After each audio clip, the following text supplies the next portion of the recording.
Here in New York City for the 2022 SVG Sports Graphics Forum, Christian Arnett is here with SVG. Here with one of the good friends of SVG. One of the great presentations we had here at our event is Senior Art Director for NBC Sports, David Barton. David, how are you doing, sir? And thanks for attending today. Great, thanks so much. It's an amazing event. Just seeing familiar faces and new people, and it's been great. You had one of the hardest jobs in sports, I would say, over the last year. Talking about doing graphics for the Tokyo Olympics, and then right after that, doing it for the Beijing Olympics. Let's talk about the first one first.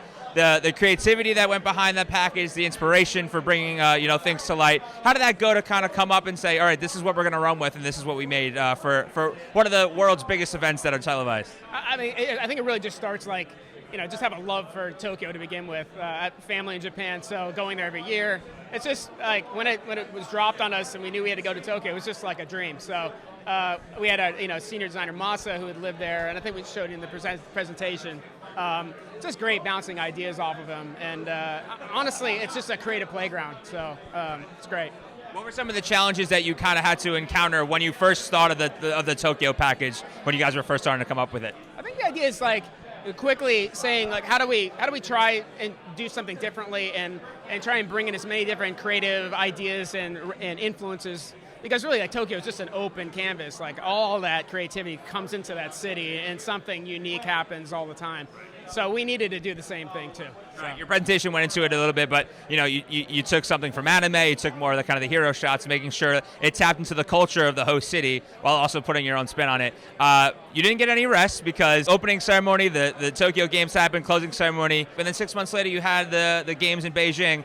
How did the package change and evolve, and what were some of the challenges from, hey, you can't really, you're not going to want to copy the same exact thing, but what were some of the influences from both that you saw in Tokyo and Beijing? Yeah, I think it really just came down to a bit of understanding efficiency. We knew we only had a third of the time in order to create another Olympic package, so we needed to be able to leverage off of what we'd done for Tokyo. But clearly they're two different cities, different sensibilities. But it really, I can't stress enough, it really was a human experience more than it was a creative one. So we need to get through the pandemic together, and what you see in the Tokyo package and in Beijing is really a culmination of so many different personalities, and that's really how we got through it. It's just, it wasn't myself saying, hey, we need to do this. It was more of an open dialogue, why don't we try this? And someone would say, why don't we try something like this? And if it works, it works. And that's really what the beauty of the package was. It's just the strength of the community and the group that we worked with. Right. Last one before I let you go.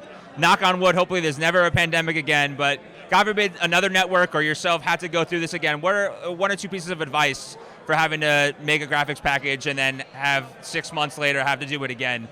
Would you have a couple things to say? Yeah, I can't stress enough. It really comes down to the human being, and it's you have to build a camaraderie. You have to build a trust, because there's so many talented people right now in the industry, and you can have access to anyone, but you want to build a team that you can really rely on and trust.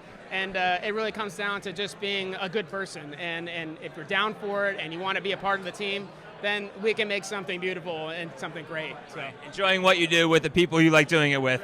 David, thanks for taking the time, sir. Thank you for coming today, and best of luck moving forward. You did a great job in the presentation. Thanks so much. Appreciate it. For more interviews like this one with David, please head over to our website at sportsvideo.org.